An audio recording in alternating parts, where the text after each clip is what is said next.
Mais quand nous sommes arrivés à la Banque centrale, nous avons constaté que chaque banque avait au fait son taux, appelé son acheteur ou vendeur de dollars et fixer son taux. Donc, on avait une très grande disparité. Et vous avez discipliné ça? Bien sûr. Mais ça, on ne va pas le dire, mais on l'a fait.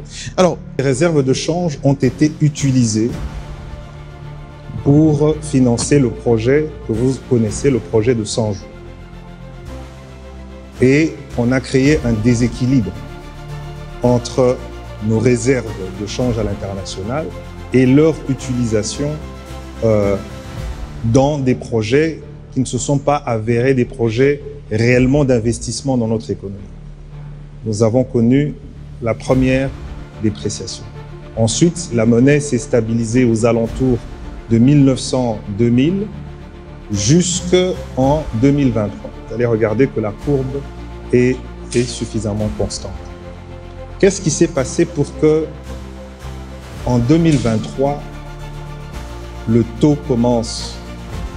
franc congolais commence à se déprécier, à dévisser par rapport au dollar pour atteindre jusqu'à 2900 francs pour $1 au marché parallèle vers le mois de juillet-août. Parce que figurez-vous que je me suis rendu compte que depuis le lancement du franc congolais, il ne s'est jamais apprécié face au dollar. Depuis le lancement du franc congolais en 98. Il est soit resté stable, soit il a déprécié. Voilà. C'est la première fois qu'on constate une appréciation. Évidemment, les gens, c'est légitime, ils se disent que ça ne va pas durer. Pourquoi je pense le contraire? Parce que ce que nous vivons actuellement, c'est un effet de correction. Donc, on corrige quelque chose qui était défaillant à cause d'une injection de liquidité qui n'était pas contrôlée. Pourquoi, monsieur le gouverneur, vous ne réprimez pas la thésaurisation? Jérôme Sekana l'a dit, les gens qui accumulent des masses monétaires chez eux.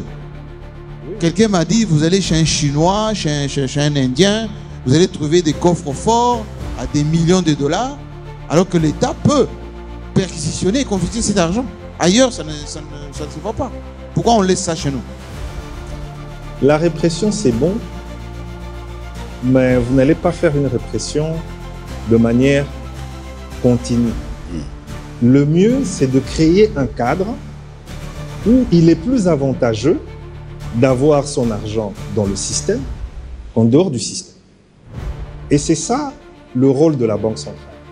Je crois qu'aujourd'hui, avec ce que nous mettrons en place petit à petit, parce que les gens qui thésaurisent, moi je ne parle pas de ceux dont vous parlez, je n'ai pas compris. Nos amis, investisseurs.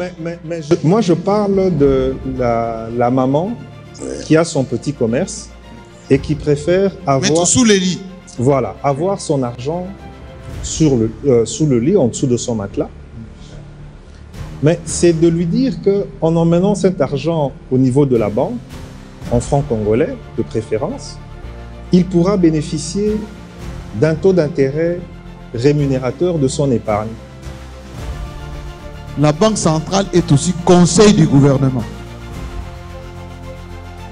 Je ne vous demande pas de nous parler de la politique budgétaire parce que vous n'êtes pas gouvernement. Mais le gouvernement fait pression sur les régies financières pour atteindre leurs assignations. Avec la pression fiscale, avec tout ce que cela comporte de saisies, des sanctions.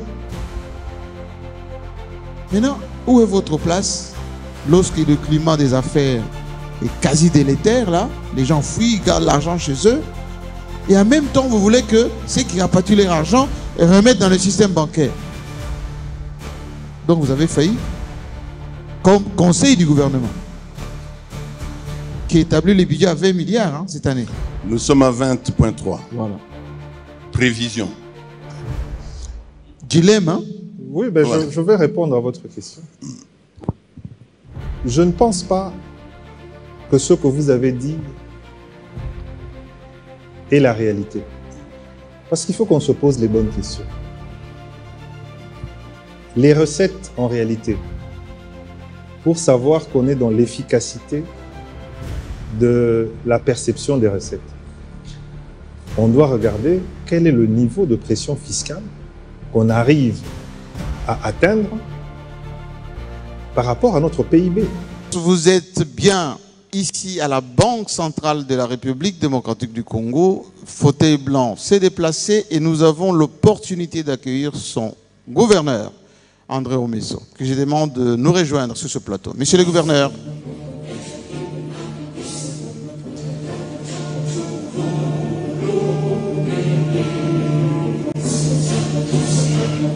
Vous pouvez l'applaudir, c'est votre gouverneur. Bonjour, monsieur le gouverneur. Merci de nous recevoir ici à la Banque centrale de la République démocratique du Congo. Et je suis tellement heureux que je vous demande de me rejoindre sur ce plateau qui est dressé en votre honneur. Installez-vous. Merci de nous rejoindre sur ce plateau exceptionnellement dressé ici à la Banque centrale de la RDC avec son gouverneur, André Omesso. Merci de nous recevoir. Aujourd'hui, nous allons parler de l'économie, nous allons parler de la monnaie, nous allons parler des réformes. Nous allons surtout faire connaissance avec notre invité parce qu'effectivement, il sera au devant de la scène, accompagné bien sûr de l'équipe dirigeante de la banque. Applaudissez-vous, hein, les gens de la banque. Monsieur le gouverneur, je suis très content parce que quand on parle de la stabilité d'un pays, de sa monnaie, des réformes, des réserves de change, on parle de la Banque centrale. Et vous êtes les tout nouveaux gouverneurs. Avec votre permission, je vous demande de regarder cet écran et on va faire connaissance avec vous parce que à Télé 50, on fait un travail qui peut permettre à ceux qui nous suivent de vous connaître. Vous serez interviewé dans cette émission par Willy Kalengai, un grand journaliste, spécialiste de l'économie, Jérôme Sekana, un grand spécialiste de l'économie, et bien évidemment, toutes les questions qui sont préparées pour vous. Voici votre portrait.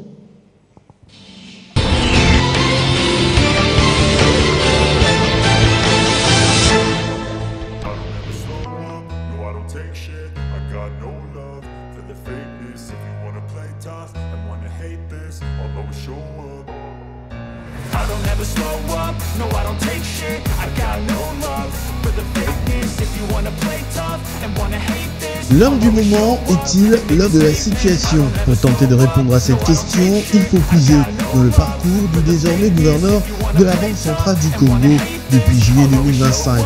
André Omesso Nkwaloloki, économiste, homme politique et haut fonctionnaire congolais, a fait ses classes dans la prestigieuse université catholique de Louvain en Belgique et traîne aujourd'hui plus de 25 ans d'expérience dans les secteurs bancaires, financiers et institutionnels dans le pays et ailleurs. Robank en RDC, Dexia en Belgique, André Omesso a fait parler ses qualités hors pair dans différentes fonctions stratégiques des institutions financières.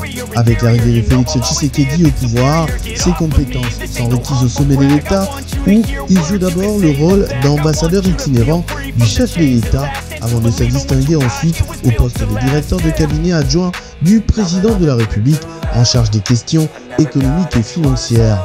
Dans l'ombre, mais très efficace, André Omesso Nkwaloloki travaille et obtient des succès dans des dossiers tels que la récupération des blocs pétroliers et actifs miniers dans le cadre de l'accord Quant la signature de l'avenant au contrat minier chinois conclu entre la RDC et le groupe des entreprises chinoises, ou encore le projet de port en eau profonde de Banana. André Wameso a également été aperçu au premier plan lors de l'accord de paix de Washington entre la RDC et le Rwanda, ainsi que l'accord bilatéral actuellement en cours entre les États-Unis et la République démocratique du Congo. Fort de ses compétences, comprenant une expertise en gestion des risques financiers, la maîtrise des dispositions bancaires complexes, des solides aptitudes en pilotage des projets économiques et budgétaires nationaux, mais aussi sa capacité à diriger des réformes institutionnelles, il a été nommé par le président de la République gouverneur de la Banque centrale du Congo. En fonction depuis le 4 août 2025, André Wameso Nkwaloloki vise la souveraineté économique et monétaire avec le renforcement de la confiance de la population dans l'utilisation de la monnaie nationale ainsi que la réduction de la dépendance aux devises étrangères dans les transactions internes, mais aussi la modernisation de la Banque centrale du Congo qui devrait franchir le cap de la digitalisation des paiements et l'automatisation des processus de contrôle. Avec André Wameso, la Banque centrale du Congo pourra participer au développement inclusif et social avec le développement de crédits hypothécaires en monnaie locale, la promotion d'initiatives de protection sociale, le renforcement des réserves officielles et résilience financière, ainsi que la participation aux forums internationaux des institutions économiques et financières. À l'heure actuelle, c'est également à son action que l'on doit l'appréciation du franc congolais face au dollar américain, résultat des mesures prises par l'institution monétaire pour stabiliser le marché d'échange. La BCC a resserré sa politique monétaire avant d'engager ces dernières semaines un processus d'assouplissement maîtrisé tout en injectant ponctuellement des devises pour stabiliser le marché. Son parcours inspirant lui vaut une profonde admiration de la jeunesse dans tout le pays.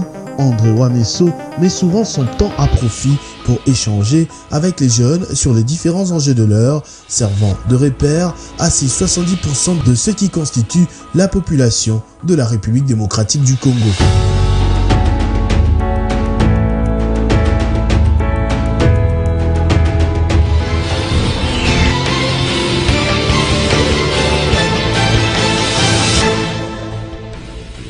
Je confirme que vous êtes bien le gouverneur de la Banque centrale. Qu'est-ce que nous avons oublié dans ce portrait? Pas grand-chose. Pas grand-chose. C'est assez fidèle. Alors, on dit de vous que vous êtes un homme sobre, plutôt introverti. C'est comme ça que vous êtes tous les jours ou c'est parce que la profession de banquier fait de vous comme ça? Non, ça dépend de la compagnie. Quand il faut parler des choses sérieuses, oui, on reste sérieux et rigoureux. Et il y a des moments où on se détend, mais on se détend avec des gens qu'on connaît bien, des gens avec qui on peut se lâcher, comme on dit. Mais alors, quand on dit que vous êtes... On reste sérieux et rigoureux. Quand on dit que vous êtes un homme important, un pilier du régime ou du pouvoir de Kinshasa en ce moment, on se trompe? Oui. Il égard à tout ce qu'on vient de voir. Hein? On se trompe, oui, parce que être important, c'est quand on exerce des fonctions politiques. Mais depuis le 23 juillet, je suis nommé gouverneur de la Banque centrale du Congo. C'est une fonction qui est apolitique. Et la Banque centrale du Congo, c'est pour toute la population. Et si vous voulez que je le dise autrement, le franc congolais est utilisé aussi bien par ceux qui sont au pouvoir que ceux qui sont dans l'opposition. Donc, je n'ai plus aucune fonction ou influence politique. Donc, la seule politique que je mène maintenant, c'est la politique monétaire au sein de la Banque centrale du Congo. Est-ce que c'est un coup de chance que vous avez, aussitôt nommé, 3 mois après, le franc prend de la valeur? Ou c'est une stratégie que vous avez amenée? vous savez, la monnaie est une question sérieuse. Et c'est un domaine important des sciences économiques. Donc, ce qui arrive n'a rien à voir avec la chance ou le hasard. Quand une monnaie se déprécie, il y a des raisons qui expliquent cette dépréciation. Quand une monnaie s'apprécie, il y a aussi des raisons qui expliquent l'appréciation de cette monnaie. Et par rapport à l'appréciation du franc congolais, il y a des raisons bien précises qui expliquent pourquoi cette monnaie est en train de s'apprécier à un rythme assez soutenu. Et accéléré. En quelques semaines, on est passé de 29 à 25. Oui, parce qu'il y a des raisons derrière.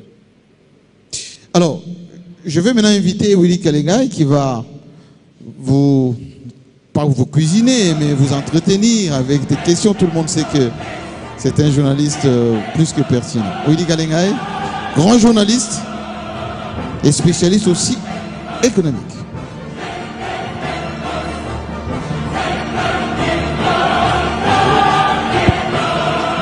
Merci de nous accorder cette opportunité.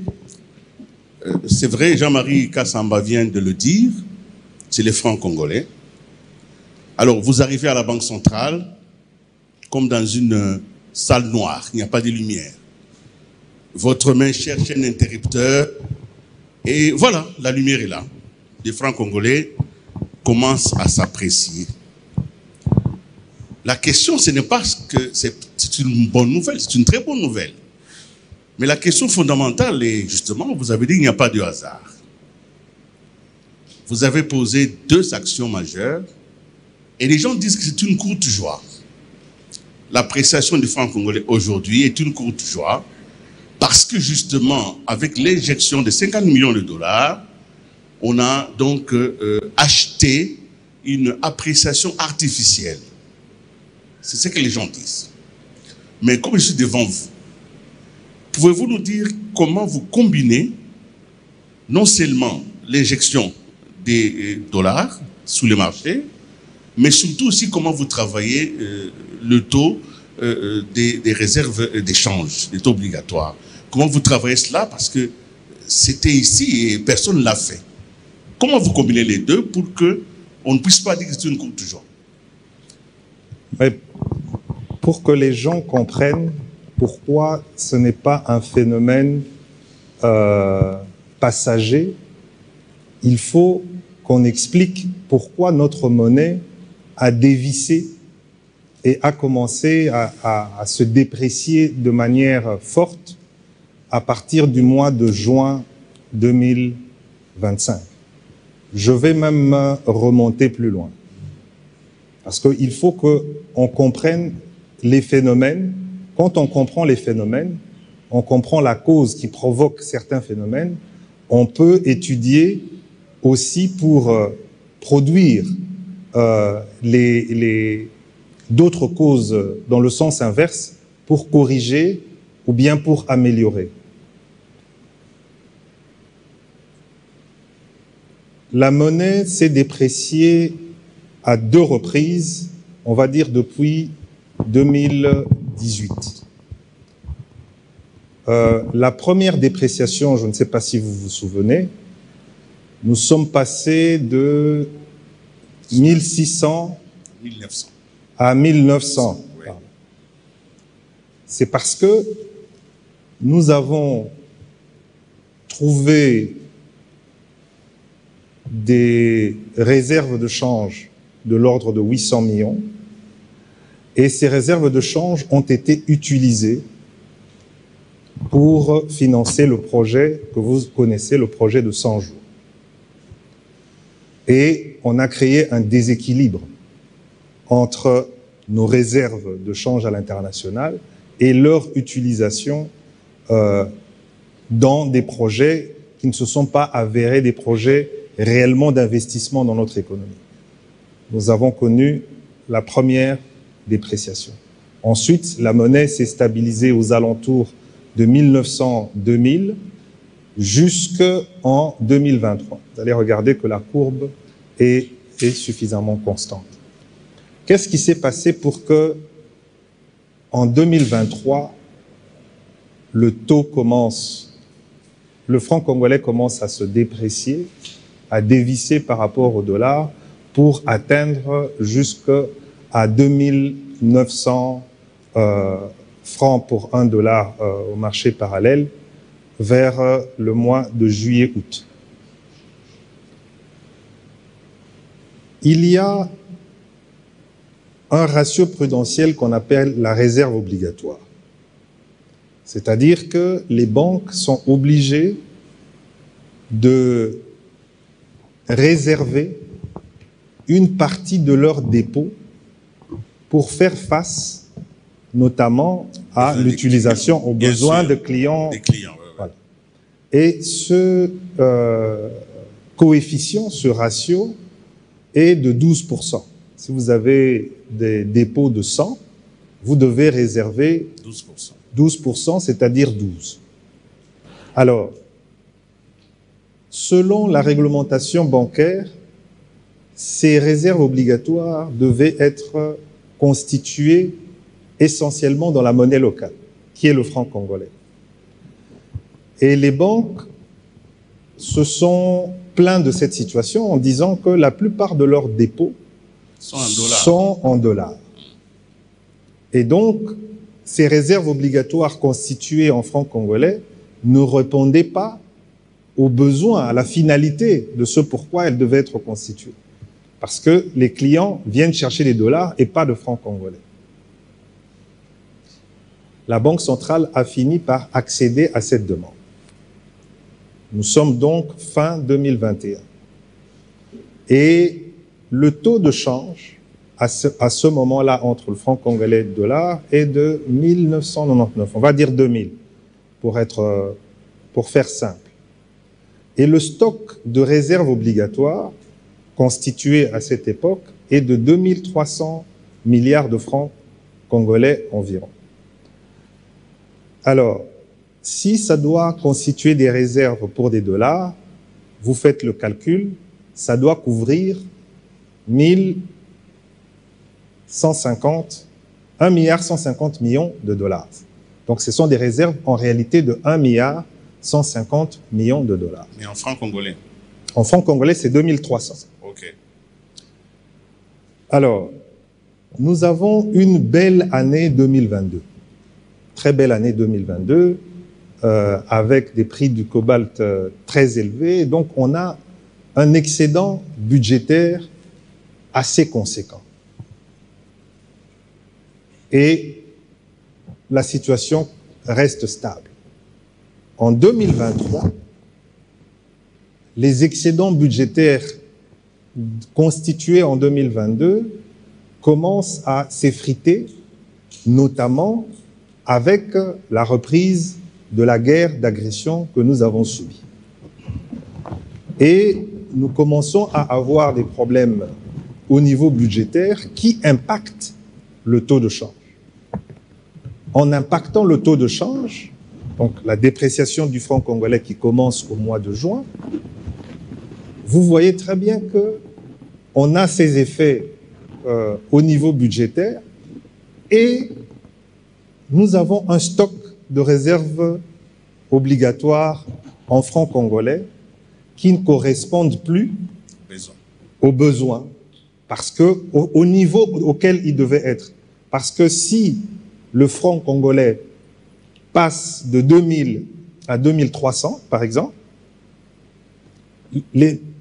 la réserve obligatoire de 2300 milliards ne représente que 1 milliard de dollars, alors que ça devrait être 1 milliard 150 millions. En d'autres termes, ça veut dire que vous avez libéré dans les marchés l'équivalent de 150 millions de dollars en francs. Donc, vous accélérez la dépréciation. Monsieur. Voilà. Qu'est-ce que vous avez fait? Maintenant, je veux continuer à expliquer. Je vous en Puisque prie. quand on comprend les phénomènes, Je vous en prie. on sait maintenant, c'est comme pour un médecin, vous faites un diagnostic Et puis et allez- vous savez maintenant. Il faut faire des diagnostics vite, hein. Oui, Sinon, oui. le malade Nous peut sommes mourir. à la télévision, monsieur le gouverneur. Le malade peut excusez-moi, mourir je- avant. C'est pédagogique, oui. Mais j'essaye d'être pédagogique. Je vous en prie. Et donc, à ce moment-là, la Banque centrale décide de relever son taux directeur pour essayer de ponctionner l'excédent de francs congolais sur le marché. Et il ramène son taux directeur au mois d'août 2025 à 25%. C'est bien. Il était à combien avant? Je dois poser la question. Il était à 11. 11. 11, donc de 11 à 25. De 11 à 25. Oui. Donc vous voyez que c'est pour faire en sorte que les banques viennent profiter de ce taux d'intérêt rémunérateur en emmenant leurs francs congolais à la Banque centrale. Et ça a fonctionné. Ce qu'on ne vous dit pas, c'est qu'en même temps, la Banque centrale est aussi intervenue en injectant des devises. Mais malheureusement, c'était une époque où la Banque centrale ne communiquait pas beaucoup. Et je vais en arriver. Et vous êtes en train de corriger ça. Et malheureusement, ce taux directeur à 25% a un effet pervers. C'est que ce taux directeur rémunère de l'argent. Donc si on avait mis par exemple 1000 milliards, au bout d'une année, on a 1250 milliards parce que c'est 25 milliards. Et donc on a ce qu'on appelle l'effet boule de neige.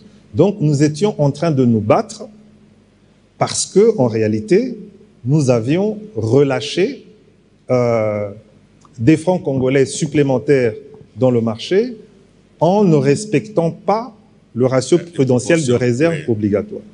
Donc, quand je suis nommé gouverneur de la Banque centrale, la première chose, c'est de réunir les équipes au sein de la banque, et il y a de l'expertise à revendre. Et nous avons commencé les discussions. Et donc, nous sommes tombés sur la conclusion que une des grandes raisons qui expliquait la dépréciation du franc congolais, c'était le fait qu'on n'a pas actualisé Les taux. le réserve obligatoire cristallisé en francs congolais avec les taux actuels. Mais avant d'arriver à prendre cette décision, il fallait d'abord calmer la surchauffe qu'il y avait sur le marché, que nous avons constaté quand nous sommes arrivés. C'est pour cela que nous avons injecté les 50 millions. Ça, c'est juste pour calmer. Si on s'était arrêté à ça, effectivement, on allait appeler ça courte joie. Si je vous comprends bien, vous allez continuer, monsieur le gouverneur. Oui. Entre les deux actions, Oui. injection de 50 millions et relèvement du taux, quelle est l'action déterminante? Qu'est-ce qui détermine effectivement l'appréciation du franc congolais? Ce qui détermine l'appréciation du franc congolais, c'est l'actualisation de réserve obligatoire. On n'a pas relevé.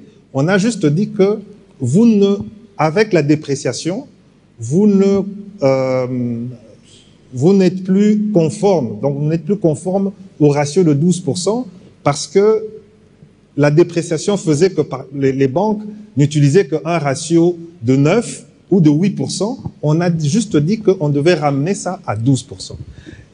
Ça veut dire quoi, en réalité? Ça veut dire que les banques, avec le respect de ce ratio, doivent stériliser 900 milliards de francs congolais. 900 milliards de francs congolais, mais on a décidé de le faire en plusieurs étapes. Ça a commencé au mois de septembre, et c'est là que nous avons... Au mois d'octobre, vous allez aussi le faire. On va le faire aussi, mais je voudrais parler de l'opportunité de le faire au mois de septembre. C'est que ça correspondait à une échéance fiscale.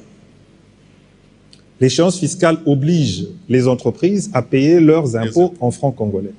Donc, vous retirez du marché des francs congolais pour l'équivalent d'environ 400 milliards, et les entreprises dans une économie dollarisée qui ont, par définition, beaucoup de dollars, doivent payer leurs impôts en francs congolais. Donc, ces entreprises viennent chercher des francs congolais qui ne sont plus en abondance dans le marché et évidemment avec la loi de l'offre et de la demande qui conduit toute composition de prix.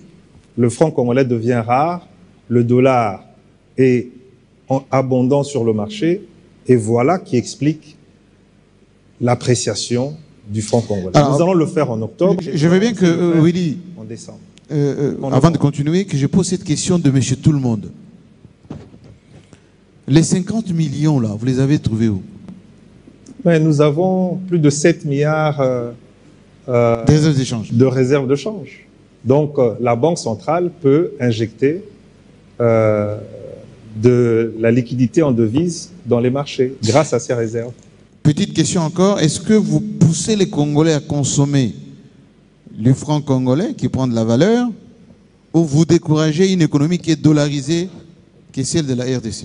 Non, l'approche de la Banque centrale n'est pas une approche coercitive. D'intimidation. Encore moins. C'est de rendre la confiance de la population en sa monnaie en montrant que c'est une monnaie qui a de la valeur. Et c'est ce que nous constatons.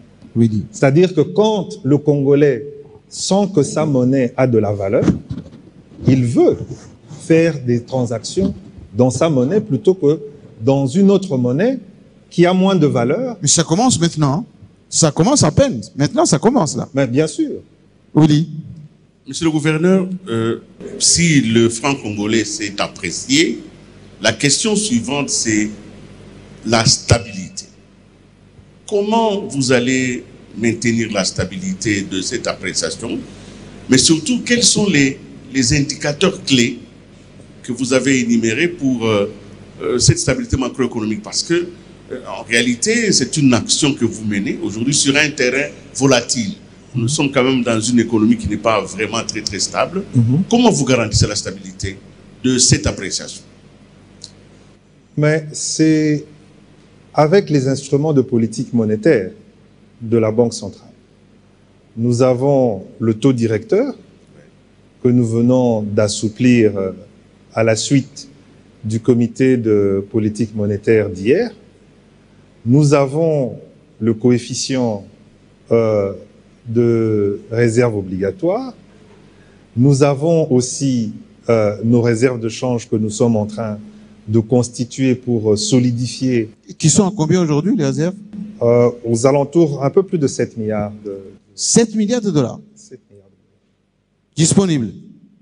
Réservés. Non, c'est très important. Ça peut être virtuel aussi. Hein? On les appelle des réserves, donc ils sont quelque part. C'est comme dans une équipe de football. Oui. Ils viennent quand il faut remplacer un joueur défaillant. On a compris. C'est la réserve. Et nous avons aussi la possibilité de pouvoir injecter avec la réserve. Il y a plusieurs instruments. Que dites-vous de ceux qui estiment que cette appréciation, elle va faire du bien aux exportateurs, mais elle peut nuire à la compétitivité des produits congolais à l'international? J'ai eu ce débat ce matin. Je pense que parfois on regarde notre économie congolaise comme étant une économie classique. La question que vous venez de poser, c'est vous avez par exemple des producteurs français qui vendent leur fromage aux États-Unis et avec l'appréciation de leur monnaie, le fromage français et le vin français va coûter cher pour un importateur américain, puisque pour acheter ses fromages et son vin français, il va devoir le payer en euros. Voilà. Et s'il y a appréciation de la monnaie, ça va coûter plus cher à l'Américain qui veut importer du vin et du fromage français. Mais nous avons une économie dollarisée. Ce qu'on vend, c'est en dollars. Donc ça ne change rien du tout à notre compétitivité. C'est que si on vendait notre cuivre en francs congolais, c'est là qu'on allait connaître un problème de Justement, compétitivité. vous venez d'ouvrir un débat tout en fermant le premier. Parce que si nous sommes dans une économie dollarisée, à quoi ça sert d'améliorer notre franc congolais? Parce qu'en réalité, nous finissons tous par passer par les dollars. Non. L'économie qui est dollarisée, c'est une économie où vous laissez une bonne part de votre souveraineté à la Réserve fédérale américaine. C'est une question d'abord de souveraineté. On ne dit pas que nous devons supprimer le dollar. Ça va être, à moyen, même long terme, ça va être compliqué.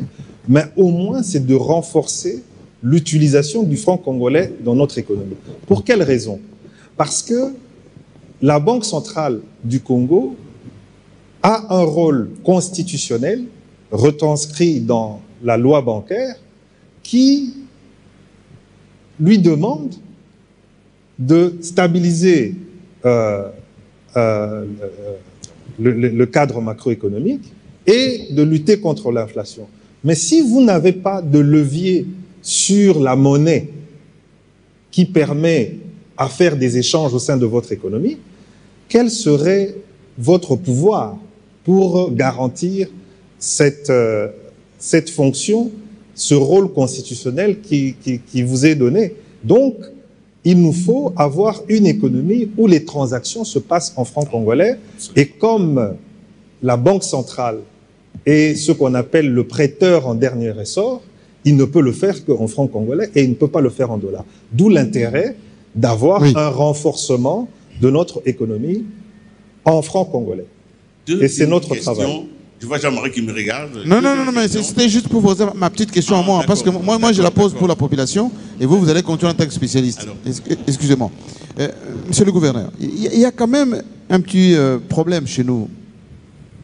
Tout le monde achète en dollars. Acheter. Acheter. L'État aussi achète et parfois consomme beaucoup plus de dollars que de francs congolais. Comment vous allez faire pour décourager les gens à acheter en dollars ou à consommer en dollars quand on sait que c'était une monnaie refuge? Parce que notre monnaie en nous vacillait, tanguait. Vous allez faire comment?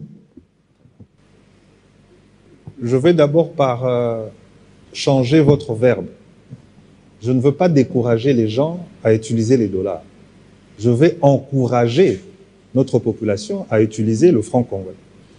Par rapport à une économie qui est la leur, je veux vous parler de quelques produits qui sont fabriqués ici, ou bien des services qui ne viennent pas de l'extérieur. Je vais en prendre deux. Pourquoi acheter le ciment en dollars, alors que nous avons des cimenteries ici? Je prends un autre produit. Pourquoi, quand vous allez au restaurant, vous allez acheter votre bière en dollars alors qu'elle est produite ici? Pourquoi vous allez payer, ou bien pourquoi vous allez afficher votre loyer en dollars alors que vous êtes bailleur, alors que la maison ou l'appartement est au Congo et pas aux États-Unis? On encourage dans quel sens? C'est quand aujourd'hui un bailleur se rend compte que s'il avait affiché pour un loyer, par exemple, de 100 francs congolais, voilà. Aujourd'hui, il allait gagner. Voilà. Vous voyez, il allait gagner aujourd'hui. Vous voyez l'encouragement? Aujourd'hui, il allait gagner. On encourage. Donc, il se rend compte que, mais j'ai ma monnaie qui est quand même forte. Si j'avais mis mon loyer en francs congolais, alors je n'aurais pas perdu. Si c'est pour un loyer de 100 $, je n'aurais pas perdu 5 000 francs en un mois. Une autre question, monsieur le gouverneur. 5 000 ou 50 000? 50 000. 50 000 francs. Question de curiosité simplement avant de poser ce qui est essentiel. Est-ce que, qu'en est-il de la planche à billets? J'ai cru entendre dans le passé que il était interdit de faire le financement monétaire. Est-ce que ça continue? Dans quelle proportion? Pour quel objectif? Non, le financement monétaire n'existe plus. Il n'y a plus de plan Sablier. Non, il n'y a plus de plan Sablier. Quand est-ce qu'on arrive à un financement monétaire? Et d'ailleurs, vous me posez une bonne question parce que je vais parler d'autre chose. Peut-être que c'est M. Sekana qui allait me poser cette question-là. On arrive à un financement monétaire quand les dépenses de l'État qui sont incompressibles, les recettes n'arrivent plus à couvrir. Et c'est dans ce cas-là que les banques centrales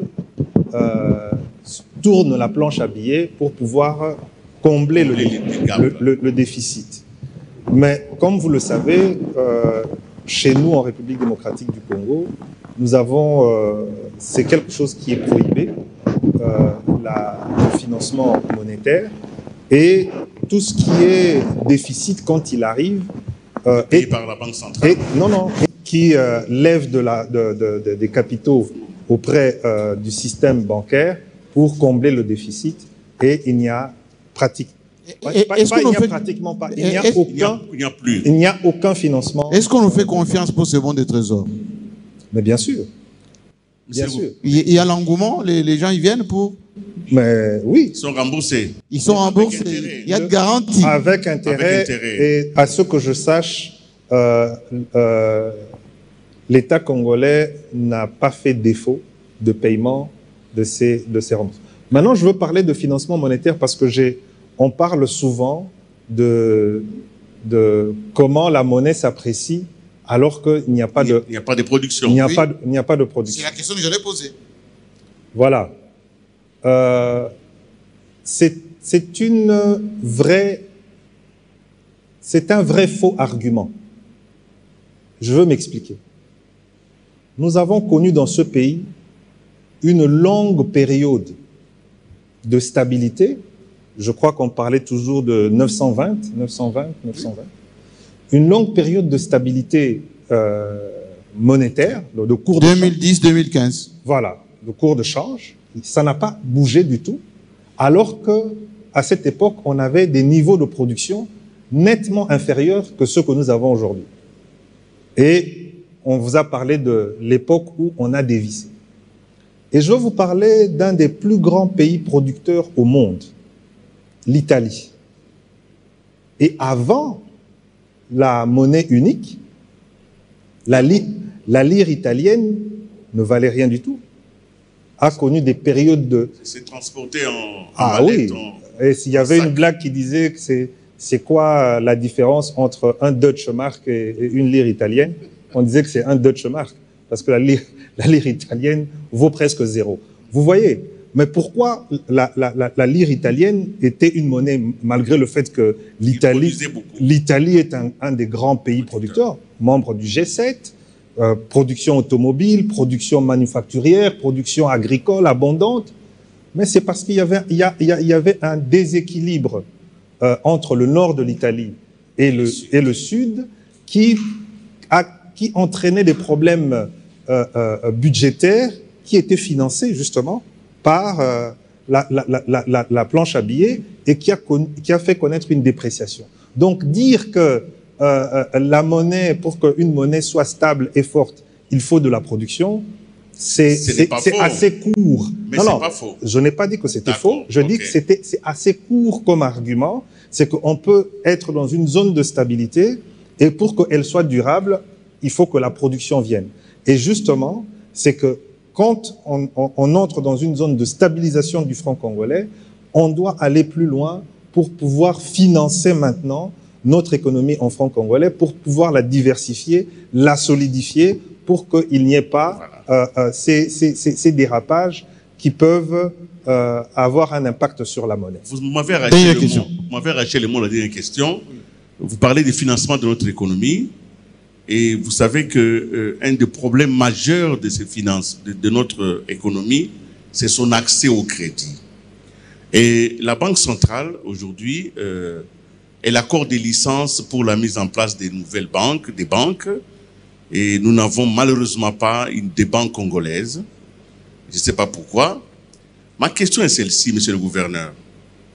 Pourquoi vous n'envisagerez pas, dans la mise en place des nouvelles banques, ce que les autres ont fait dans d'autres secteurs, la préférence congolaise? Pourquoi, comme dans la sous-traitance, on exige que les entreprises sous-traitantes soient des entreprises à capitaux congolais? Pourquoi nous n'avons pas de banques commerciales avec capitaux congolais? Parce que les Congolais aujourd'hui, même s'ils sont entrepreneurs, même s'ils sont des créatifs, des génies, ils n'ont plus accès au crédit. Parce que toutes les banques que vous patronnez, que vous maternez, que vous aimez bien, malheureusement, sont des banques étrangères.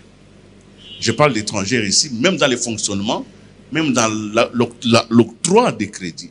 Les Congolais n'ont pas accès à cela. Pourquoi la Banque centrale? J'espère qu'avec vous, ça va changer.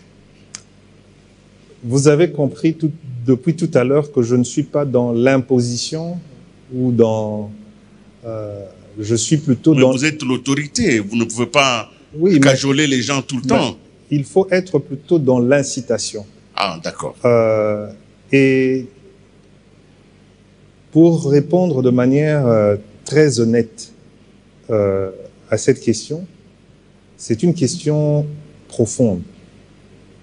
Parce que la question du crédit, la question de financement est une question qui est beaucoup plus sérieuse qu'on ne le pense. Parce que quand on parle de crédit, les gens ne se rendent pas suffisamment compte que c'est lié à la foi. Parce que crédit, c'est croire, ça vient de considérer. Ça vient de la foi. Mais je veux ouvrir une parenthèse que je veux fermer tout de suite, parce qu'en réalité, la finance est née de là. C'est quand un rabbin, quelque part à Venise, en Italie, au Moyen-Âge, a transformé le système de dîmes en un système où les personnes qui donnaient leur argent à la synagogue restaient propriétaires de cet argent. Et le rabbin utilisait l'argent des croyants pour prêter cet argent à l'économie, puisque à l'époque, ce qu'il faut le savoir, le commerce de l'argent était interdit dans la religion dominante à l'époque. Et donc, vous voyez très bien que l'argent ne quitte pas le porte-monnaie du croyant pour aller vers le porte-monnaie du rabbin, mais il reste propriété du croyant et on crée une prospérité collective, confédérée, croire ensemble, crédit. Et c'est une vraie question philosophique, nous devons y penser. Je ferme la parenthèse. Et d'ailleurs, c'est comme ça que la comptabilité est née, puisque... il fallait tracer. Voilà, il fallait tracer, il fallait avoir un registre de savoir que M. Kalenga a donné autant, M. Kassamba a donné autant, ça produit autant d'intérêts, et tout ça. La comptabilité est née, on a commencé à faire des bilans, c'est comme ça que la finance... Monsieur le gouverneur, laissez-moi poser... ferme la parenthèse. Je garde encore Willy pour Pour vous dire que nous sommes dans l'incitation, il faut que ça arrive, mais il faut un sursaut de savoir qu'est-ce que nous faisons collectivement avec notre argent, y compris l'argent qu'on met dans les dîmes, dans les mabonza et dans tout ça. Donc c'est une vraie question. Oui, alors, monsieur le gouverneur, je vais poser cette question et je pense que ceux qui nous suivent, c'est la pause aussi. C'est là? C'est la pause, la question. Dans ce pays, on a connu les Kindwelo, les Dokolo, qui ont créé des banques, qui avaient des banques. Aujourd'hui, même Kindwelo a vendu sa banque.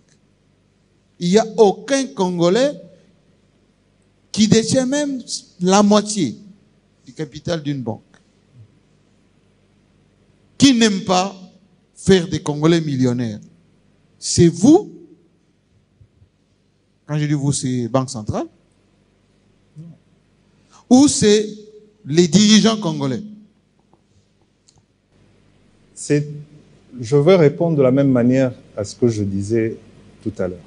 Non, vous étiez philosophique tout à l'heure. Oui, mais maintenant je vais mettre ça en pratique. Entre confier votre argent à un Congolais et confier votre argent à un étranger, en qui vous avez plus confiance? On n'a pas le choix. Ils ont répondu. On n'a pas le choix. Je sais qu'ils ont répondu. Confiance, on n'a pas le choix. Confiance, c'est encore une question religieuse. De foi, oui, oui. De foi. De foi. Au fait, il faut d'abord que... Vous savez, je vais encore ouvrir une parenthèse et la refermer. Un des discours politiques le plus important de ce pays a duré moins d'1 minute. OK. Moins d'1 minute. Un des discours politiques le plus important. Moins d'1 minute. Et je suis sûr que vous-même, grand journaliste, si je vous le rappelle, vous allez dire « Ah bon, c'est vrai ?» C'était un discours de campagne du docteur Étienne Tshisekedi à Lubumbashi. OK. Qui a dit une chose. C'était son simple discours. Il a dit, il a parlé en lingala. Mboka ekofi. Non. Mboka oyo ekobonga, mukolo, Congolais akolinga Congo, et puis akolinga moninga na ye Congolais. C'est profond. C'était l'essentiel de son discours. Et c'est de ça qu'on parle aujourd'hui. C'est encore une question, vous voyez, de foi.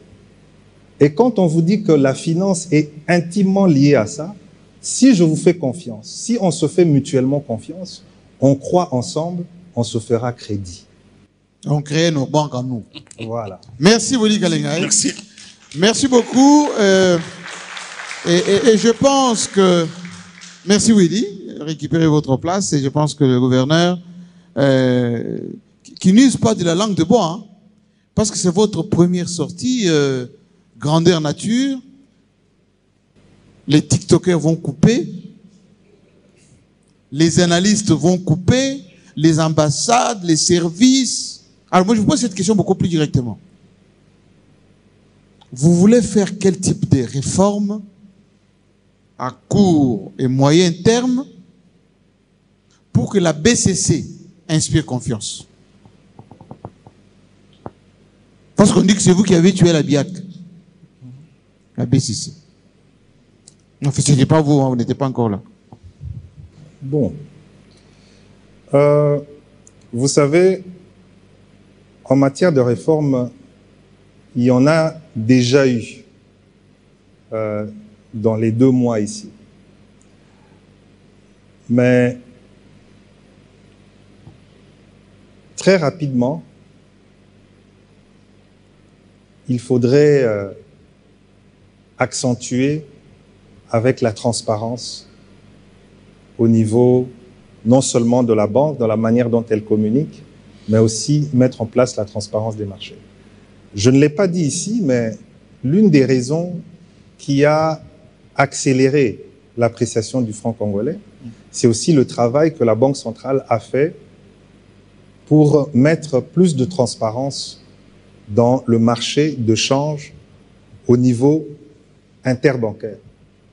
Et je peux vous annoncer déjà que nous allons encore aller plus loin en mettant un système où chaque banque sera obligée d'être dans un marché, on va dire, numérisé, Bloomberg, oui, où toutes les banques ont leur prix de vente et d'achat, et les acheteurs, les opérateurs économiques qui cherchent ou veulent acheter qui veulent vendre ou acheter des francs, ont aussi des prix, et le prix va se fixer en termes du meilleur prix, à la vente comme à l'achat. Au fait, c'est comme ça que les marchés sont organisés. Mais quand nous sommes arrivés à la Banque centrale, nous avons constaté que chaque banque avait au fait son taux, appelait son acheteur ou vendeur de dollars et fixait son taux. Donc, on avait une très grande disparité. Et vous avez discipliné ça? Bien sûr. Mais ça, on ne va pas, on ne va pas le dire, mais on l'a fait. Alors, avant que Jérôme Sekana puisse nous rejoindre, il y a une problématique. Non, mais j'ai pas fini. Vous avez dit. Je vous en prie, je vous en prie. Vous avez dit à moyen terme. Oui. À moyen terme, les grandes réformes, et j'ai déjà commencé à l'annoncer, c'est la digitalisation pour permettre l'inclusion financière et emmener au fait notre banque centrale à être véritablement un moteur de transformation économique dans ce pays. Pourquoi digitalisation? Parce que nous avons une population de moins de 25 ans. La majorité des Congolais sont nés après l'an 2000. Oui. Qui ne connaissent pas le téléphone analogique, ils ne connaissent pas le Minitel que vous avez connu en France, oui. En France. Absolument. Il y a beaucoup de gadgets technologiques. Ils ne connaissent pas le Nintendo. Hein, ils ne connaissent pas. Donc, ils sont dans un monde du smartphone, des réseaux sociaux, demain de l'intelligence artificielle. Il faudrait qu'on puisse aller plus loin et aussi en matière financière, miser sur cette jeunesse qui va véritablement transformer l'économie de ce pays. Et une autre réforme aussi, on parlait tout à l'heure de financement de notre économie, il faudrait qu'on arrive, et ça ne dépend pas que de la Banque centrale. La Banque centrale a déjà proposé ça en Conseil des ministres. Il faut qu'on crée un marché des capitaux grâce à un système de fonds de pension par capitalisation. Fonds de pension par capitalisation. En RDC? Oui. Et on va nous faire confiance? Bien sûr. Je veux vous dire une chose. C'est que il y a des caisses de retraite. Sauf qu'elles se font par répartition. Répartition, oui. Mais on peut mettre en place un système de fonds de pension complémentaires. Regardez aujourd'hui, dans un système de fonds de pension complémentaires, ça peut prendre en charge ce qu'on appelle la vie et le décès. Regardez aujourd'hui ce que coûtent les funérailles. Les gens peuvent être enclins, poussés. Assurance vie. Voilà, avec une assurance vie. Si vous atteignez l'âge de la retraite, vous avez une pension complémentaire. Et si, par malheur, vous n'atteignez pas l'âge, avec cet argent, vous donnez ça en héritage à vos successeurs, tout en prenant en charge les frais d'obsèques. Ce sont des bouquets qui existent. Mais pourquoi ça? Pourquoi un système de financement de fonds de pension par capitalisation? Encore une fois, parce que nous avons une population très jeune. Si on veut financer l'économie, même des petits montants, mais d'un très grand nombre de Congolais, qu'ils mettent dans un système de fonds de pension, quand on a 25 ans, même si on cotise $1 par mois, si on est 50 millions, on peut mettre même $10. On est 150 millions. Voilà, c'est beaucoup d'argent. Et vous allez attendre cet argent 40 ans plus tard. Entre-temps, cet argent est injecté dans l'économie pour construire des infrastructures, pour donner du crédit à nos entrepreneurs et pour financer des grands projets. Donc voilà un peu. Merci beaucoup. C'est pas un rêve, mais c'est quelque chose qu'on peut faire très rapidement et emmener du financement supplémentaire dans notre économie et surtout créer une courbe de taux qui va permettre de pouvoir prêter de l'argent à long terme. Merci beaucoup, mais avec un taux d'intérêt quand même acceptable, parce que chez nous c'est très cher le crédit. Oh, oui, bien sûr. Jérôme Sekana. Alors Jérôme Sekana, grand spécialiste économie, finance, que tout le monde connaît. Il connaît cette banque depuis plus de 30 ans. Je vous offre le gouvernement. C'est un honneur pour moi de vous avoir en face de moi en ce moment où notre devise nationale s'apprécie. C'est un exploit parce que en une semaine de transactions, notre devise nationale, le mois n'en-pot, s'est apprécié de 17%. La question que je me pose avec d'autres compatriotes est celle de savoir, pour que ça ne soit pas perçu comme un feu de paille, quelles sont les dispositions prises au niveau de la Banque centrale. Nous savons tous que la stabilité du cadre macroéconomique est bipède, repose sur, bien sûr, les politiques monétaires prudentes et les politiques budgétaires prudentes. De votre côté, comment comptez-vous vous y prendre pour que ce que nous sommes en train de vivre aujourd'hui puisse perdurer et que le pouvoir d'achat ne puisse pas connaître l'érosion? Pouvoir d'achat. On va en parler, hein? Oui, panier de la ménagère. Bien sûr, je comprends pertinemment bien cette question, parce que figurez-vous que je me suis rendu compte que depuis le lancement du franc congolais, il ne s'est jamais apprécié face au dollar. Depuis le lancement du franc congolais en 98. Il est soit resté stable, soit il a déprécié. Voilà. C'est la première fois qu'on constate une appréciation. Évidemment, les gens, c'est légitime, ils se disent que ça ne va pas durer. Pourquoi je pense le contraire? Parce que ce que nous vivons actuellement, c'est un effet de correction. Donc, on corrige quelque chose qui était défaillant à cause d'une injection de liquidité qui n'était pas contrôlée. Et en fermant, en resserrant cet instrument de politique monétaire qui est la réserve obligatoire, on va arriver à une correction du taux de change. Et les instruments de politique monétaire à disposition de la Banque centrale sont suffisamment, je veux dire, efficaces. D'ailleurs, vous avez pu le constater avec l'ajustement du coefficient de réserve obligatoire, que à chaque moment où la Banque centrale va constater de l'instabilité, elle pourra jouer soit sur son taux directeur, soit sur son coefficient de réserve obligatoire, soit en injectant des devises grâce aux réserves de change constituées. Donc, il n'y a pas de risque pour que nous ne soyons pas dans une situation de stabilité. Sauf, et je dis bien sauf, si nous connaissons des chocs exogènes, c'est-à-dire des chocs que nous ne pouvons pas maîtriser à l'intérieur du pays. Je parle d'une chute brutale du prix du cuivre, ou une montée incontrôlée ou une inflation importée. Oui, ben c'est ça que je dis. Donc une hausse incontrôlée des produits de première nécessité que malheureusement nous importons aujourd'hui, ce que j'appelle des chocs exogènes. Mais dans la situation interne, il n'y a pas de raison qu'il n'y ait pas de stabilité. Et heureusement que cette population a vécu dans une période, pendant une période d'observation assez importante, on l'a dit ici 5 ans, dans une période de stabilité, parce que il y a eu de la rigueur et il y a eu stabilité.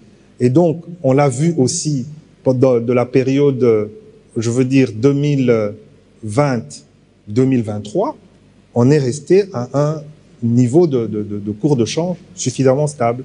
Et donc, s'il n'y a pas de choc exogène, nous allons, après avoir atteint le taux d'équilibre, rester dans une situation... Que vous estimez à combien ce taux d'équilibre? Mais je ne suis pas le marché, monsieur. Non, mais je sais que ça fluctue, mais si vous étiez optimiste, dans cette embellie, on peut aller jusqu'à... Non. À 15 on peut aller jusqu'à... Ça dépend du marché. On est à 24, hein? On peut gagner quelques points. Non, le taux indicatif de la Banque centrale est aujourd'hui de 2367. 23. Voilà.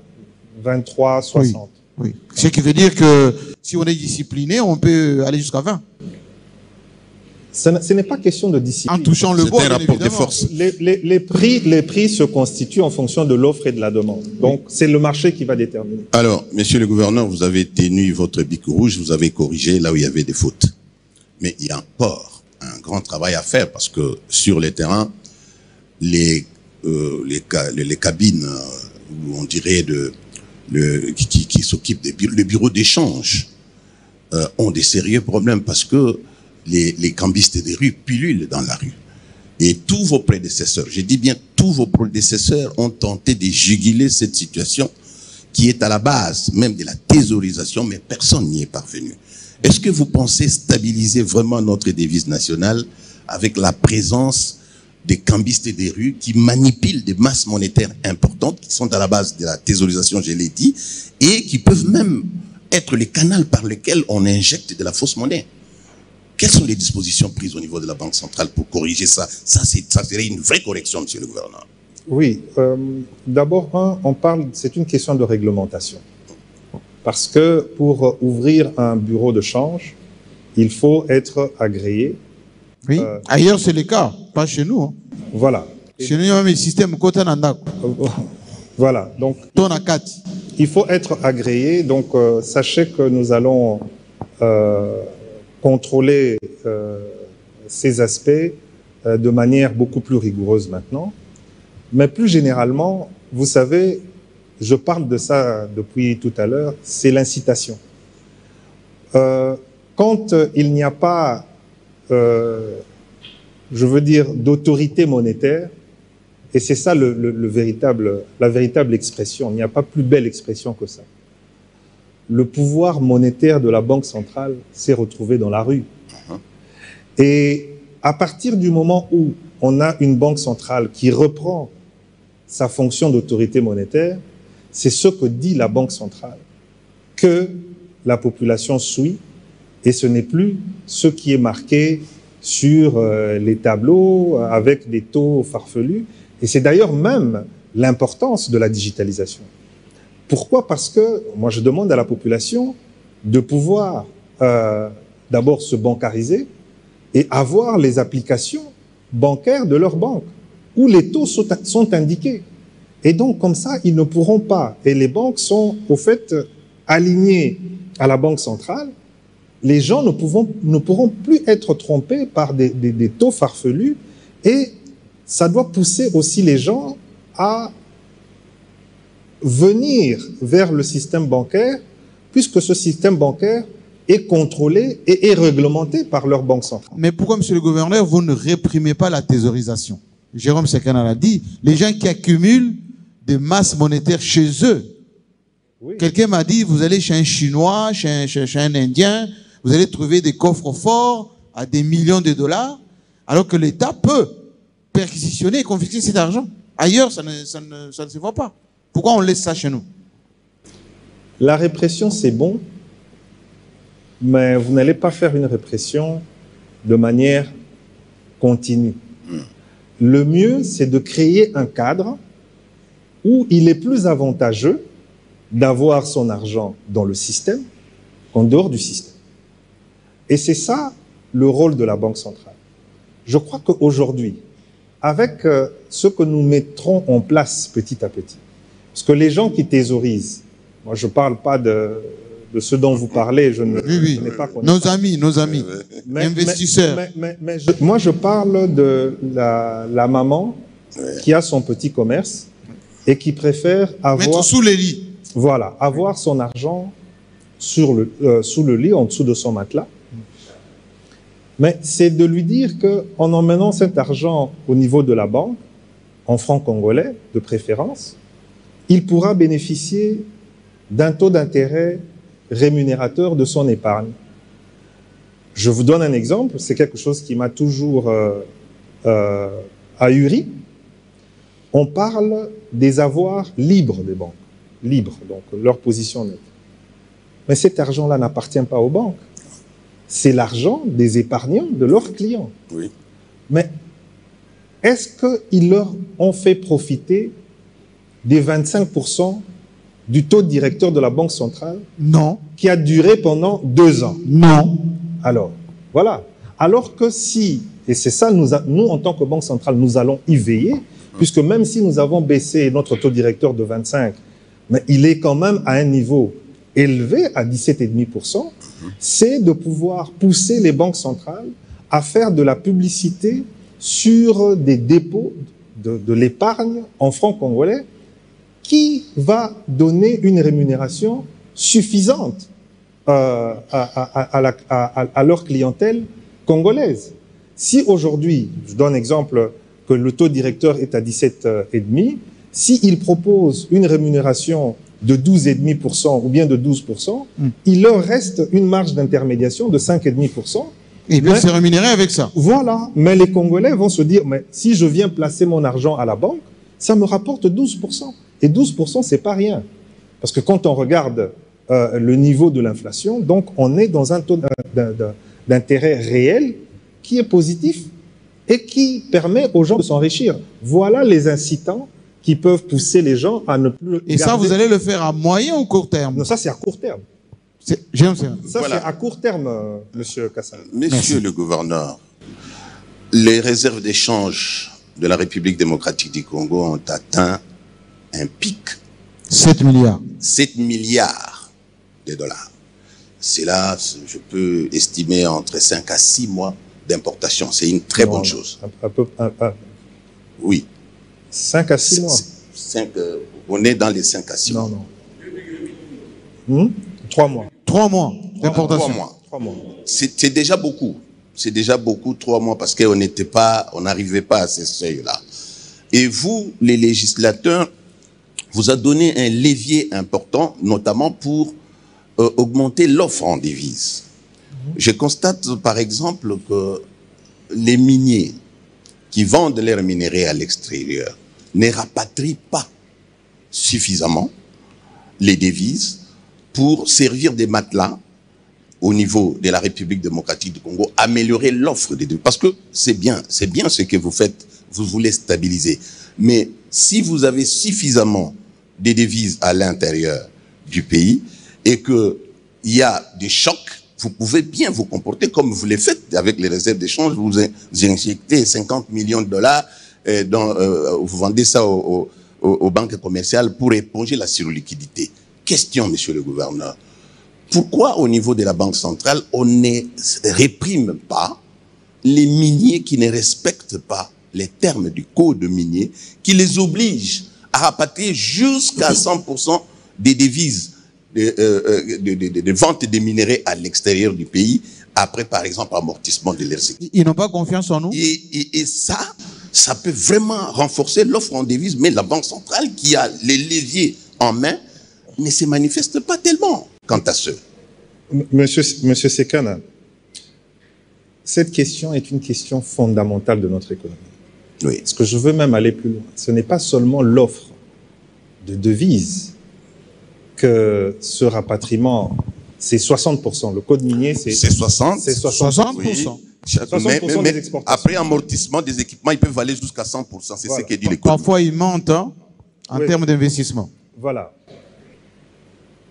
Au-delà d'accroître l'offre en devises, mais ces rapatriements doivent en réalité permettre de financer notre économie de manière Bien sûr. De manière massive. Oui. Parce que si j'ai commandé une étude par rapport à cette question-là au sein de la Banque centrale, vous savez que depuis le lancement du code minier de 2018, l'accroissement des dépôts au niveau des banques commerciales n'a été que de 9 milliards. Alors que si on avait respecté cette réglementation de change avec, Donc nous vendons 4 millions de tonnes. Avec le rapatriement, Oui. nous aurions, s'ils avaient respecté à 100%, Voilà. enfin si 100% étaient restés, rien qu'avec les miniers, on aurait eu un apport des dépôts cumulés jusqu'au fin 2024 de 83 milliards. Ah, pourquoi on est complaisant avec eux? Non, maintenant je vais y aller. Il explique. Oui. Nous avons étudié la question. Il n'y a pas de complaisance. Le rapatriement, dans la très grande majorité des cas, le rapatriement est effectif. Mais ce qui se passe, c'est quoi? C'est que les miniers, et d'ailleurs pas que les miniers, les télécoms, les grandes sociétés brassicoles ne veulent plus avoir de dépôt au niveau du système bancaire. Pour deux raisons principales: les avis à tiers détenteurs et les saisies attributions. On confisque. Mais c'est de la thésaurisation aussi. Climat des affaires. Mais c'est ça que je sors. Mais c'est pour cela maintenant que je reviens à ce que j'ai toujours dit depuis le début. Moi, je préfère être dans l'incitation que dans la répression. Parce que si on avait un climat des affaires qui permettait à ce que ces entreprises se sentent à l'aise, ne se sentent pas traquées et par la justice et par les régies financières, ils allaient garder leur dépôt au sein de notre système bancaire. Mais vous savez qu'il y a un effet pervers à ça, puisque toutes ces grandes entreprises fonctionnent avec des lignes de crédit. Donc, ils utilisent le financement qui devrait, en principe, servir à financer ceux qui en ont réellement besoin dans l'économie. Effectivement. Donc, vous voyez, donc il y a un problème d'offre de devises. Bon, l'offre de devises, elle est quand même là, hein, parce que quand on voit les échéances fiscales, ils payent. Donc, ça veut dire que cet argent est quelque part. Bon, ça, c'est une question, on doit vraiment bien... Donc, l'offre de devises, elle est quand même là. Mais le financement de l'économie, quand on sait qu'il y a un principe simple, il y a les crédits, c'est la transformation des dépôts en crédit. Aujourd'hui, nous avons à peu près 14 milliards de dépôts au sein de notre système bancaire pour environ 9 milliards de crédits. Donc, vous imaginez que si même on avait utilisé que 50% de ce qui est rapatrié en dépôt, donc on aurait eu un accroissement de dépôts de l'ordre de 50 milliards. Et 50 milliards, si on transformait ces dépôts en crédit en utilisant juste un taux de transformation de dépôts en crédit de 60%, on serait à 30 milliards de financement de notre économie. Mais justement, monsieur avec nos moyens propres. S'il vous plaît. Et les banques ne financent que pour 9 milliards. Donc c'est une question fondamentale. Exactement. Et je veux finir par là. Oui. Troisième effet pervers, c'est que nos PME congolaises qui ont des bons projets et qui doivent aller pour trouver du financement, les banques vont leur dire non. Notre capacité à financer a déjà été absorbée par les télécoms, par les miniers, par les sociétés brassicoles qui n'ont même pas besoin de crédit, mais qui sont obligés de fonctionner comme ça pour éviter les saisies attributions et les avis à tiers détenteurs. Bon. Donc c'est une question que nous devons gérer de manière globale. Oui. Et c'est quelque chose que moi, en tant que banque centrale, j'ai déjà exposé. Pour ça, vous avez besoin du gouvernement. Mais, voilà. je rentre vraiment dans vos attributions. Est-ce que vous contrôlez les comptes RME? Bien sûr. Parce que le législateur vous donne mandat, vous, la Banque centrale, d'envoyer vos inspecteurs surveiller les mouvements des comptes RME à l'étranger. Est-ce que vous les faites pour faire une comptabilité comparée, ce qu'ils reçoivent et ce qu'ils utilisent au pays pour essayer quand même de... Et le législateur va loin, vous donne même le barème des sanctions. Oh oui, nous, ce que nous voulons est que, étant donné que vous donnez une nouvelle impulsion à la Banque centrale du Congo aujourd'hui, qu'on passe des promesses aux actes et qu'on voit clair dans cette situation, monsieur le gouverneur. Est-ce que c'est possible avec vous? Mais c'est ce que j'étais en train de vous dire tout à l'heure. Oui. Donc les cas que vous décrivez sont une infime minorité. La majorité rapatrie. Mais quand ça arrive au pays, ça disparaît. Et je vous ai expliqué pourquoi. Oui, oui, on a compris. Et donc, On a compris. et c'est pour ça que je vous dis que nous, on peut faire notre part, mais ça ne concerne... Non, c'est tous les gouvernements qui au doivent fait, ça va être marginal. Si, si. Le véritable problème systémique, c'est celui que je vous ai décrit.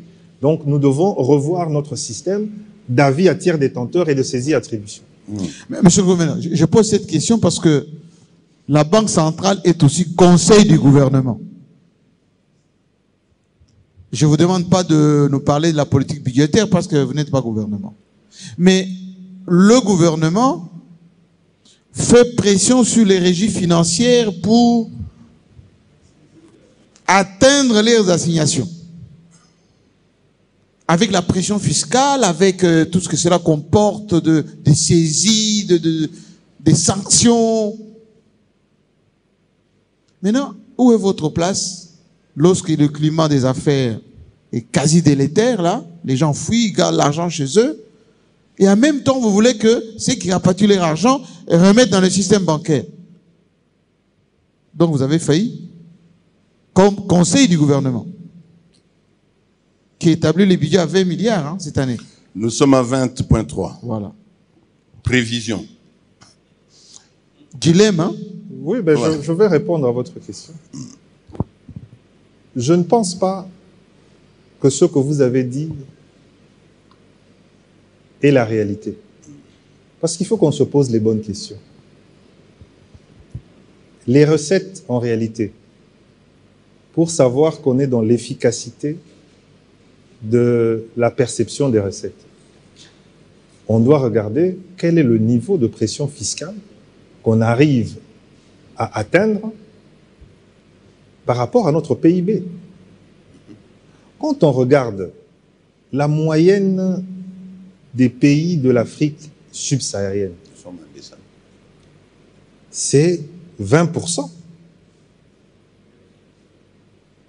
Nous, avec nos assignations, telles que vous venez de le dire, nous sommes à peine à 12-13%. Et les entreprises vont vous dire qu'ils croulent sous les tracasseries fiscales. Oui, oui. Nous trois, nous sommes chefs d'entreprise et on sait de quoi on parle. Donc, ça veut dire qu'il y a un problème d'efficacité. Puisque quand on part des pays comme la France, ils sont déjà à plus de 50% de pression fiscale par rapport à leur PIB. Nous avons un PIB aujourd'hui de 80 milliards, 82 milliards. Si on avait une pression fiscale de 20%, on aurait 16 milliards de dollars en recettes propres. Nous ne les atteignons pas encore. Donc, il faut qu'on réfléchisse à l'efficacité. Et je sais qu'il y a beaucoup de réformes qui vont emmener de l'efficacité, mais ce sont des réformes Merci, Jean Moussakana. qui sont du côté du gouvernement. Et je suis sûr que quand elles vont aboutir, ça va nous permettre d'avoir, au fait, beaucoup plus de recettes qu'aujourd'hui. Mais il faut qu'on améliore le climat des affaires. Pour vous, le climat des affaires n'est pas délétère, les gens ne fuient pas, les saisies, voilà. Non, mais bien sûr, si les gens ne fuient plus les saisies-attributions, les gens ne fuient plus les avis à tiers détenteurs intempestifs, nous allons accroître l'assiette fiscale. Alors, conseiller le gouvernement quand ça dérange les climats des affaires. Je vous ai dit que ça a déjà été fait. Oui, monsieur le gouverneur, notre institut d'émission, c'est le creuset du savoir. Et il y a de la compétence ici. Mais apparemment, la Banque centrale ne fait plus des enquêtes. La Banque centrale faisait des enquêtes et publiait, aidait même les chercheurs à pouvoir se documenter, avoir des statistiques fiables. Qu'est-ce qui se passe? Avec votre avènement, nous pouvons voir toutes ces têtes pensantes qui se trouvent ici. Et vous avez même rajeuni le personnel de la banque. Apparemment, les gens chôment, entre guillemets. Parce qu'ils ont le savoir, ils ont tous les outils pour produire les enquêtes, mais ils ne les font pas. Oui. Déficit de communication. Ah. Puisque tout ce que vous venez de dire... Ça se fait? Existe. C'est même publié. Mais on n'est pas au courant. Mais voilà, donc vous On savez... n'est pas du tout au courant. Vous savez, parmi les réformes, quand je suis arrivé, j'ai réactivé la cellule de communication. Oui, elle n'existait pas. Et félicitations. Je n'ai pas compris que la Banque centrale n'avait pas de cellule de communication. C'est extrêmement Alors grave. que l'élément essentiel de tout marché, et surtout des marchés financiers, C'est la communication. c'est la communication. Absolument. Et donc, il faut communiquer. Et je peux vous dire, Monsieur Sakana, que ces études existent, que c'est publié, que d'ailleurs chaque semaine, la Banque centrale publie sur son site Internet. C'est vrai qu'il faut aussi le changer. La mise à jour. Il est un peu vieillot. Raviver, Ça pose problème. actualiser tous les 6 mois. Publie une note de conjoncture avec énormément de statistiques. Et il y a beaucoup de publications que vous pouvez trouver sur le site de la Banque centrale. Mais nous allons travailler sur cette communication pour que aussi la Banque centrale non seulement soit l'autorité monétaire de référence, d'ailleurs la seule autorité monétaire, Oui. et aussi soit vue par la population comme étant le creuset du savoir financier et monétaire. Oui, Nous allons faire ce travail, vous pouvez compter sur moi. Je suis content, peut-être que vous allez communiquer maintenant de manière très professionnelle, parce qu'on en a besoin. Monsieur le gouverneur, la monnaie est un attribut à souveraineté. Nous sommes jaloux de notre devise nationale, Mwanampo, les francs congolais, la plus belle fille, Mwanampo. Mais sur le territoire national, à l'est notamment, à notre frontière avec l'Ouganda, on consomme le shilling ougandais. Et quand vous allez vers le sud, vous trouvez aussi le kwacha de la Zambie, qui ont cours parfois légal, entre guillemets, sur le territoire congolais. Même à Loufou, on consomme en monnaie étrangère. Votre mission, c'est de faire en sorte que les francs congolais soient disponibles partout, jusque dans les fins fonds de la République démocratique du Congo. Vos prédécesseurs n'ont pas relevé ces défis. Est-ce que nous pouvons compter avec vous pour relever ces défis? Là, vous avez posé une question. Bien sûr. Mais qui a une réponse dans quelque chose qu'on a dit tout à l'heure. Bien sûr. C'est des fils en aiguille. Vous savez, quand on est à la frontière et que vous êtes dans un pays qui ne produit pas suffisamment, les gens vont vers le pays limitrophe pour s'approvisionner. Vous avez cité ces zones de l'Est. Monsieur Kassamba a parlé de Loufou. Oui, juste ici, frontière avec l'Angola. Les gens ont besoin des kwanza pour aller faire leurs courses. Et ce n'est pas quelque chose qui est à l'intérieur du pays, mais c'est quelque chose qui est, je veux dire, avec les shillings, c'est à l'intérieur. Non, c'est à Aru, c'est vraiment à la frontière. Et c'est la même chose pour le shilling, c'est à Kasumbalesa et tout ça. Mais je voudrais dire deux choses. Oui. La première chose, c'est que il y a quelque chose que j'ai découvert en arrivant à la Banque centrale, c'est que on a un traité de convertibilité des devises de tous les pays appartenant à l'EAC, comme l'Ouganda, la Tanzanie, le Burundi, le Kenya. Tous les pays de la zone EAC ont signé ce traité, sauf la République démocratique du Congo. Nous, on doit signer aussi? Mais bien sûr. Vous savez pourquoi? Non. Parce que ça va éviter ce genre de problème. C'est-à-dire qu'on peut, le Congolais aujourd'hui peut aller à Kampala. Avec notre monnaie. Avec le franc congolais, faire ses achats et revenir. Donc on aura moins de problèmes de convertibilité. Ou bien de recherche. Parce que qu'est-ce qui se passe? Puisqu'il n'y a pas de convertibilité, un commerçant nandé, qui peut avoir beaucoup d'argent, va chercher d'abord à avoir des dollars pour aller, s'il doit faire ses achats au Kenya ou en Ouganda pour aller chercher sa marchandise. Mais si, avec des francs congolais, peut directement aller acheter sa marchandise, on règle un problème.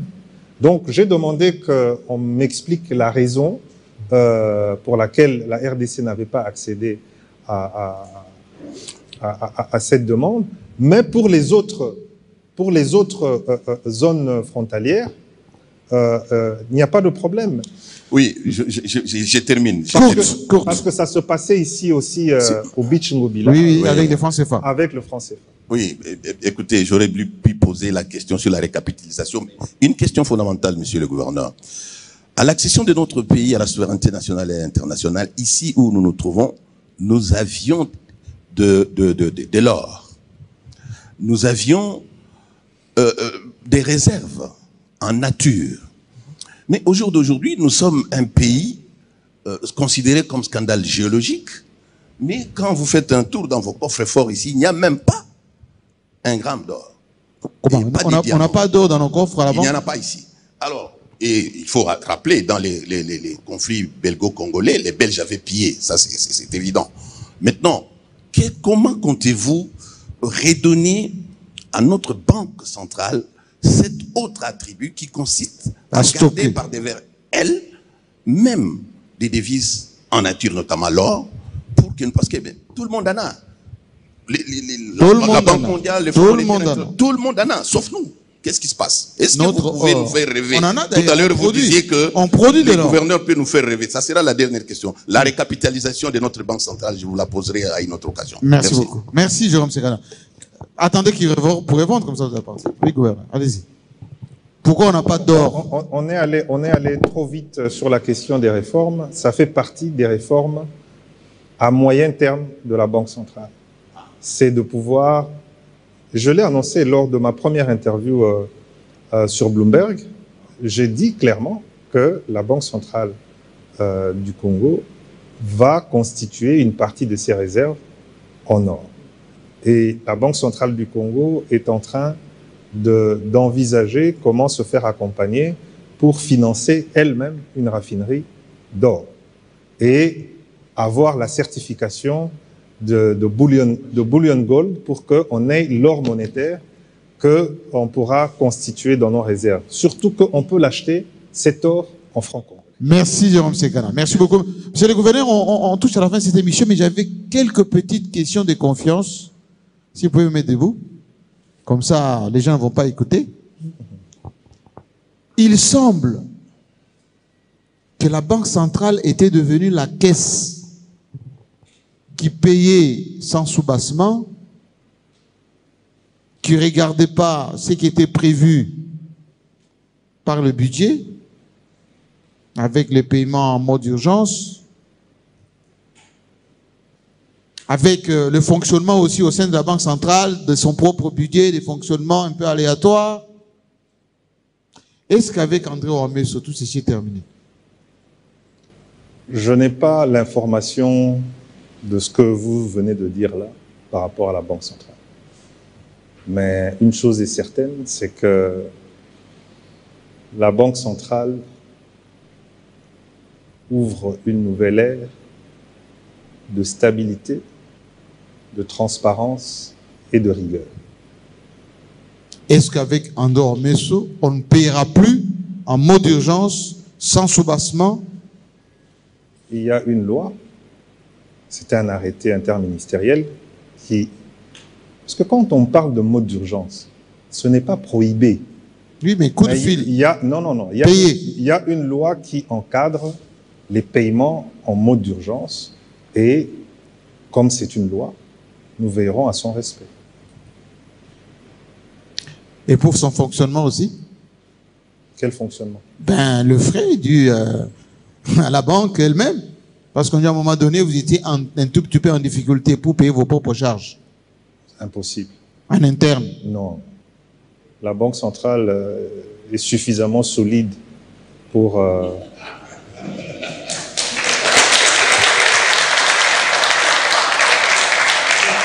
Ça sous-entend qu'il y a le sourire ici à la Banque centrale.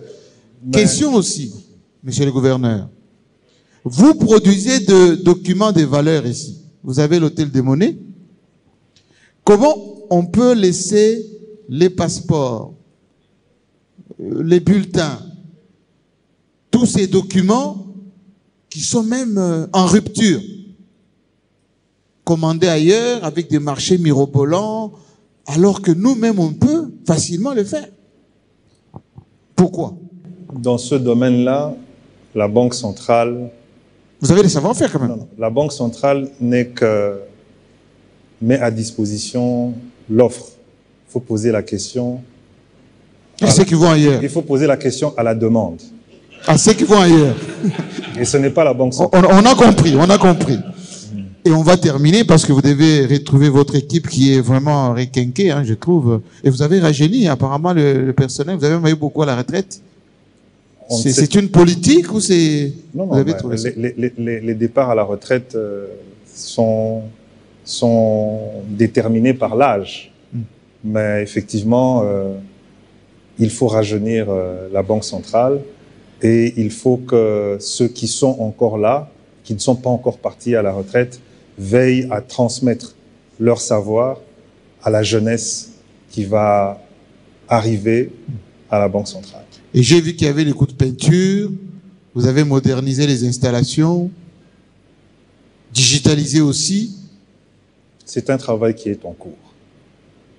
Il y a le budget pour? La Banque centrale est suffisamment solide. Et on va se quitter avec la question sur le chronogramme de la feuille de route d'André Romesso. Nous sommes mois d'octobre. D'ici décembre, qu'est-ce que vous mettez en filigrane, en perspective? Ça ne fonctionne pas de cette même manière que pour les autres. La Banque centrale est d'abord là pour veiller à la stabilité et à la stabilité financière et à ce qu'on maintienne des niveaux d'inflation qui soient bas pour garantir le pouvoir d'achat de la population. C'est ce que la Banque centrale observe et met en place des politiques. Mais si vous voulez poser la question par rapport à vos réformes, vous l'avez déjà posé. Oui. Mais maintenant, je dis, si vous voulez poser la question par rapport à la manière dont la Banque centrale va se redimensionner pour faire face à ses besoins, nous avons lancé, dès que nous sommes arrivés à la Banque centrale, un audit organisationnel et stratégique, et dont nous attendons les conclusions dans les jours qui viennent. Et c'est sur base de cet audit-là que nous allons déterminer un plan stratégique qui sera communiqué au public, puisque nous avons un devoir de transparence et de redevabilité, qui montrera au fait dans quel cap la Banque centrale se dirige, parce que l'un des objectifs, ce n'est pas seulement assurer la stabilité financière au niveau du pays, mais c'est aussi de reconnecter le système financier congolais avec le système financier international. Puisque, comme vous le savez, aujourd'hui, pour faire un virement du Congo vers l'extérieur, on doit passer par une banque correspondante. Donc, absolument, il y a toute une série de réformes et de mises à niveau que nous devons et que nous allons faire pour que notre système bancaire soit de nouveau dans les standards internationaux et connecté au système financier. Nous sommes suivis en ce moment par nos compatriotes sur l'ensemble du territoire, ceux qui sont à l'Est, sous occupation en ce moment. Quel message pour eux? Je voudrais leur dire que le franc congolais fait partie des instruments et des symboles de notre souveraineté. Et que nous ne les avons pas oubliés, nous ne les oublions pas, nous ne les oublierons jamais. Et on ne les sanctionne pas non plus. On ne peut pas accepter qu'un instrument de notre souveraineté soit donné à quelqu'un qui viole notre souveraineté. Donc, une fois que notre souveraineté territoriale sera recouvrée, ils pourront de nouveau jouir de leur souveraineté monétaire avec le franc. Merci, monsieur le gouverneur. L'émission est terminée. Je vous laisse saluer ceux qui vous ont accompagné. Nous étions donc en direct sur... Allez-y, l'émission est terminée. Je vais commencer par Et voilà. L'émission est terminée. par vous-même. Oui, bien invité. Merci beaucoup. Hein. C'est agréable ici à la Banque. Oui, C'est très agréable. Merci beaucoup. Nous avons passé plus d'une heure en parlant des finances, de la politique monétaire, mais surtout des perspectives pour la République démocratique du Congo. Nous allons nous retrouver très prochainement avec le même plaisir sur un autre plateau, bien évidemment. À très bientôt, avec le même plaisir.